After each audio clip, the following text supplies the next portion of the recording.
Hi everyone, returning to my 1973 series, I wanted to talk about a Woody Allen film called Sleeper, which was another request from 99 Filmo. Thank you very much, sir, for suggesting I do this movie.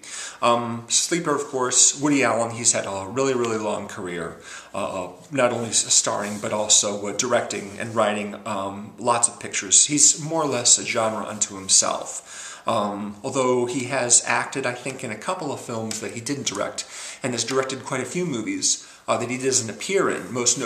Recently he did Blue Jasmine with Cate Blanchett, and he doesn't actually appear in that movie. But in the early part of the career, of course, he had a particular persona, and he liked to, he usually played the main character in whatever it was that he was doing. One of his frequent co-stars was Diane Keaton, who also appears in Sleeper. She played the title character in Annie Hall.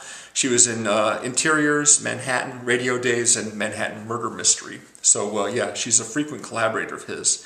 And in this, the two of them, they co-star in a movie that's set in the future.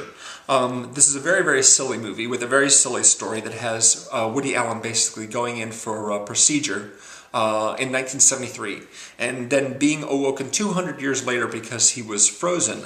Apparently there was some complication with his procedure. He had something wrong with his pancreas, something like that. He was in danger of dying, so they froze him, and then he finally woke up 200 years later. The reason why this happened is because the people that woke him up and brought him out of hibernation was because he isn't electronically tagged by, like all the characters in Demolition Man. He doesn't have a code that he can be tracked by. So they want him, the people who woke him up are scientists that feel like their government is too oppressive, and they want him to infiltrate a government facility and kind of ruin things or join up the resistance fighting against that kind of thing. It's all pretty vague, actually. There's a lot of basically, it's sort of like a sketch movie. I mean, it's all basically, there's a through line, a storyline, and, with a sort of semi-consistent set of characters, mostly just Diane Keaton, but it really sort of doesn't follow any particularly strong story path. Mostly it's just a lot of sketches. And it's the opportunity, I think, for Woody Allen really to comment a lot on the current culture in the 70s. By talking about it with people 200 years from now in 2173. They bring out all these historical artifacts, such as a banana peel and Polaroid photos, and they ask him about it and what's this and that, and they show him pictures of people who were famous in the 70s and earlier, and he doesn't really tell them the whole truth about it. He just offers his own comic spin on whatever they were. Joseph Stalin, for example, and the President of the United States and things like that. They show him a clip from Wide World of Sports, which was a television program hosted by Howard Cosell. And they say to him, we have a theory about this right here. We believe that when a person has committed a crime and is convicted in your culture, that they were forced to watch this show as punishment. And Woody Allen looks at it and he goes, yeah, you're right, that's exactly what it was. He says in one of the early parts of the movie, he's like, boy, I've been asleep for 200 years. I wish I'd bought stock in Polaroid back then. I'd be a rich man now. Well, unfortunately, that isn't true because everyone's going digital now. So one of the benefits of looking at these movies 40 years later is you can see what actually, what they predicted would be, successful or whatever didn't always turn out to be. There's an article from the New York Times from 1990 which says the Pope has kids. Obviously, that didn't come true.